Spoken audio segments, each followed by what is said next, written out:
Tuhan bersamamu. Inilah Injil suci Yesus Kristus menurut Lukas, bab 8, ayat 1 sampai dengan ayat 3. Perempuan-perempuan yang melayani Yesus. Tidak lama sesudah itu, Yesus berjalan berkeliling dari kota ke kota dan dari desa ke desa, memberitakan Injil Kerajaan Allah. Ke-12 muridnya bersama-sama dengan dia, dan juga beberapa orang perempuan yang telah disembuhkan dari roh-roh jahat atau berbagai penyakit, yaitu Maria yang disebut Magdalena, yang telah dibebaskan dari 7 roh jahat, Yohana istri Kuza, bendahara Herodes, Susana, dan banyak perempuan lain. Perempuan-perempuan ini melayani rombongan itu dengan kekayaan mereka. Demikianlah Injil Tuhan. Kita tidak membawa apa-apa ke dunia, juga tidak membawa apa-apa keluar dari dunia. Inilah sampan bersama saya, Pater Domikevi SVD. Bapak, Ibu, Saudara-saudariku yang terkasih dimanapun Anda berada saat ini, sampan kembali menyapa Anda sekalian. Semoga selalu dalam keadaan sehat dan diberkati Tuhan. Saudara-saudariku yang terkasih, selama menjadi pastor, saya bukan hanya mendapatkan rezeki dari orang-orang yang bermurah hati untuk menolong karya pelayanan di tempat saya berkarya, namun bersama dengan tenaga-tenaga pastoral yang ada, kami juga dapat menghasilkan rezeki dari karya-karya tangan kami, yakni bekerja kebun dan juga berjualan apa yang dapat dijual untuk membantu karya pelayanan kami. Dalam refleksi saya menyimpulkan bahwa rezeki duniawi itu tidak sulit untuk diperoleh.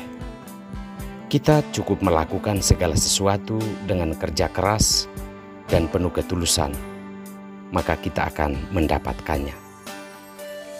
Maka sebenarnya refleksi kita bukan tentang bagaimana mendapatkan hal-hal duniawi, tetapi bagaimana kita menggunakannya. Hari ini, sabda Tuhan menghantar kita dalam refleksi tentang bagaimana menggunakan hal-hal duniawi yang ada di tangan kita. Saudara-saudariku terkasih, dalam suratnya kepada Timotius, Paulus mengingatkan Timotius untuk mengikuti ajaran yang sehat, dan ajaran yang sehat itu adalah ajaran Kristus. Terutama Paulus mengingatkan agar berhati-hati dengan menggunakan hal-hal duniawi, karena menurut Paulus, akar dari segala kejahatan di dunia adalah cinta akan uang. Tentunya mungkin apa yang dimaksudkan Paulus adalah cinta akan hal-hal duniawi melebihi cinta akan hal-hal yang benar dalam hidup. Paulus mau mengajak kita untuk menggunakan hal-hal duniawi pada porsi yang benar agar membawa keselamatan bagi kita. Alasan Paulus adalah karena ketika kita datang ke dalam dunia ini, kita tidak membawa apa-apa, dan bahkan suatu saat nanti juga ketika hidup kita di dunia ini akan berakhir, kita pun tidak akan membawa apa-apa keluar dari dunia ini.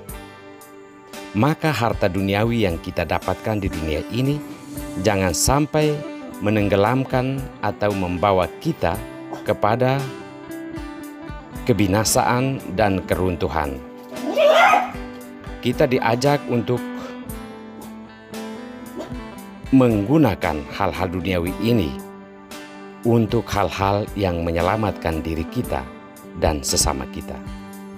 Dengan hal-hal duniawi itu, hendaknya kita mengejar keadilan, ketakwaan kepada Tuhan, cinta kasih, kesabaran, dan kelembutan hati.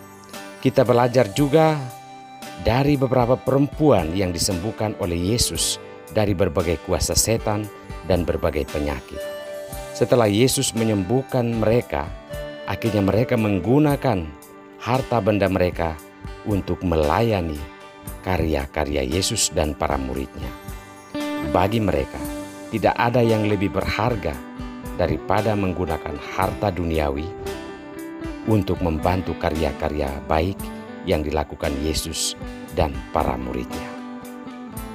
Saudara-saudariku yang terkasih, jangan khawatir bila hari ini rejeki belum menjumpai dirimu.